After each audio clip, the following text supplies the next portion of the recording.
Voting right म्हणजे आमच्या संविधानान एक आमकां हक दिला की जसो सरकार तुमकां जाय, जशे तुमचे इलेक्टेड रिप्रेझेंटेटिव्ह जाय ते तुमच्यान वायजली चिंतून आमकां कोण बरो रिप्रेझेंटेशन करतलो, आमचे जे इश्यूज आसा ते कोण व्हरतलो, कोण आवाज उखलतलो, हो एक चान्स आमच्या संविधानान आमकां दिला.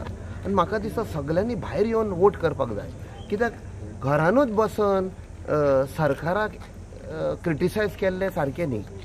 जेन्ना तूं तुजो हक संविधाना प्रमाणे वोटींग डे दीस तुजो रायट एक्झिक्यूट करता, वोट करता, तेन्ना तुका एक हक आसता, हय म्हज्यान हें करूंक जाता, हें सरकार करता तें रायट, हें सरकार करता तें रॉंग, हें तुका एक अधिकार दिल्लो आसा.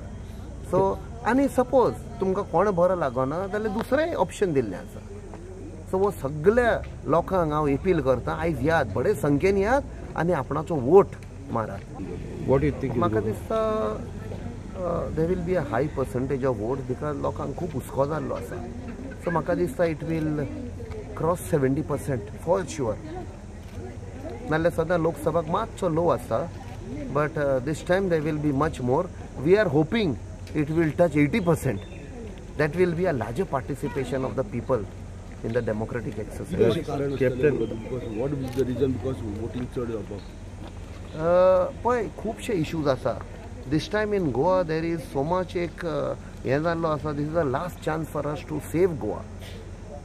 जशे इश्यूज आसा, जशे सगळे गोंयभर लोक ट्राय करता गोंया सेव करपाक, आमचें पर्यावरण जावं आमचें अनएम्प्लॉयमेंट, खुबशे इश्यूज आसात. म्हाका दिसता लोक सगळे भायर येतले आयज. Captain, till yesterday campaigning was being done. You have moved around all of the constituencies. Today, the actual voting day, initial turnout, number of voters moving out. How do you feel today after you casted your vote? Yesterday we did not campaign. Day before, म्हाका दिसता around 1:30 though we had time till 5 o'clock, but at around 1 o'clock we were told by the party leadership, please stop campaigning.